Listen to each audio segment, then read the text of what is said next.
Thank you very much, Tim. Yeah, so for this afternoon's presentation, despite the 7 or 8 members of the panel, it's myself, Dr. Petrus Gunarso, and Dr. Kali, and Dr. Bambang, who are directly responsible for this presentation. So there is a claim that more than 50% of deforestation in Indonesia and Malaysia is due to development of the oil palm plantation. Just to clarify that one, but that's not the most important objective. There are many other important things, which is the estimation of greenhouse gases as caused by the land use changes. And to document the sources of emission and what are the sources of uncertainties.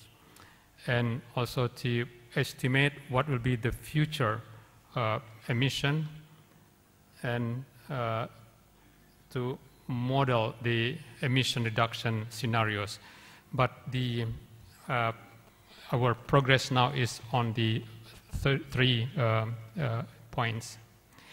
So this is about delineating the land cover maps of different years and then multiply them with the emission factors.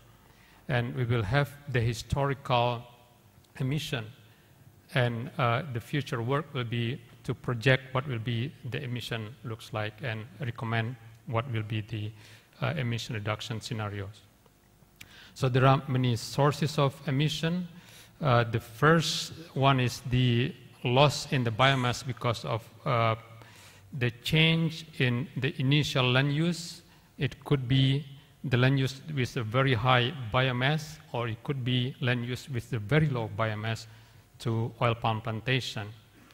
And the second source is the oxidation of organic matter from the soil, be it mineral soil or peat soil. The third one is the peat soil burning.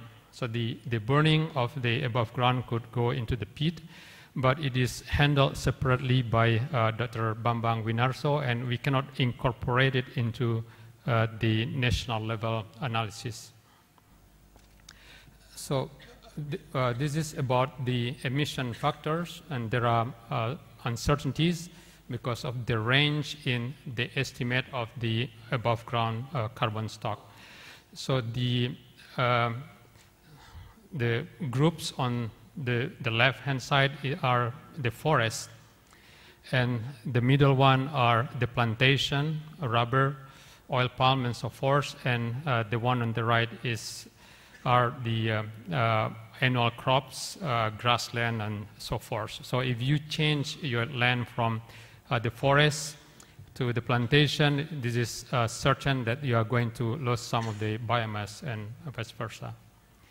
And the second one is the emission from peat oxidation, and there is also lots of uncertainty. And the fact that we are using, what we are using now is the linear relationship, but the truth in the field, it may not be a linear relationship.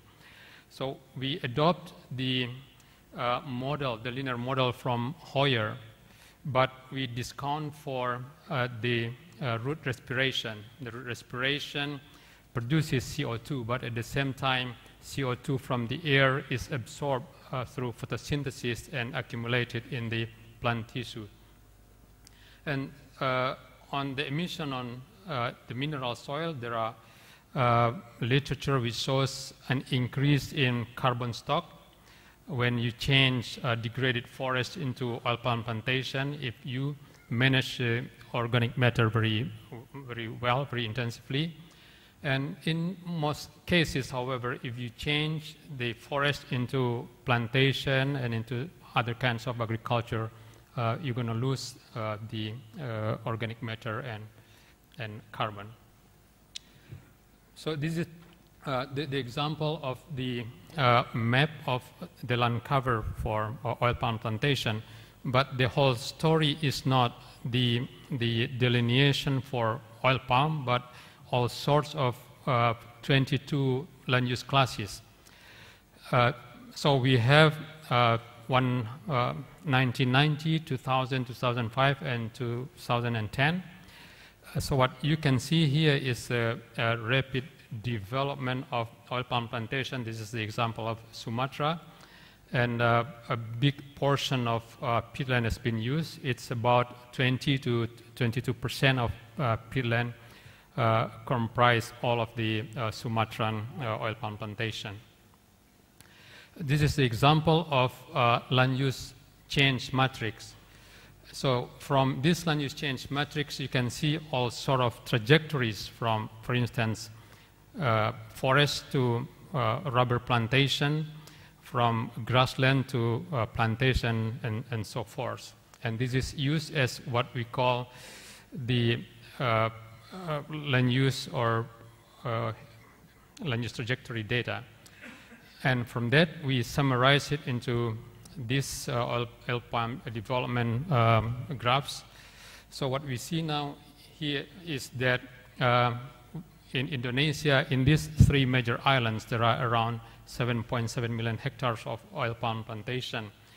The majority of it is in Sumatra, and Kalimantan is rapidly developing, and Papua is still starting to develop their oil palm plantation. And as shown before, that the peat soil, especially in Sumatra, is one of the major components of the oil palm plantation development. And when we analyze, when we separate what's the initial land use that changed into oil palm plantation, so what you can see here is that 28%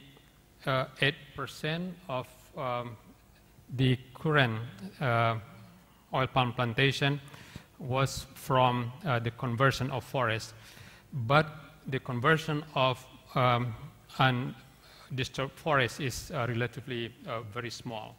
So the majority of it is the disturbed, the log over forest. And 17% of this oil palm plantation in Indonesia, in the 3 major islands, have been there in 1990. So the sum of all of these graphs is the current figure of oil palm plantation. So the rest, about 55%, comes from different land use, from other agricultural, from other plantation land uses. And when we evaluate deforestation, both the undisturbed and disturbed forest deforestation, from 2000 to 2005, only about 7% of the deforestation ends up in oil palm plantation. But in the last 5 years, the area increased dramatically to 27%. But around 30% of the deforestation ends up in shrub or wasteland. So the message here is, if you can use the shrubland rather than using the forest, you save significant amount of carbon. This is the figure in Malaysia. So in Malaysia, the use of peatland is not as high as it is in Indonesia. It's around 13%, but the majority of peatland use is in Sarawak because of the dominance of peatland in the state. In PNG, the current figure is around 140,000. So this is what we found out from the Google Earth, because they have very clear, very high resolution Google Earth for PNG. And for the newly developed areas, so they depend mostly on forests, but with time, the dependence on forests decreasing. So the emission calculation is the multiplication of the activity data with the change in carbon stock, or the activity data is the IPCC term for area that we are taking into account. And the C stock could be the emission rate, so whatever data that you have. So it's basically land use change metric times emission factor. And this is the example of the result of the matrix calculation. So the minus value is the sequestration. This is just for the above ground example. And the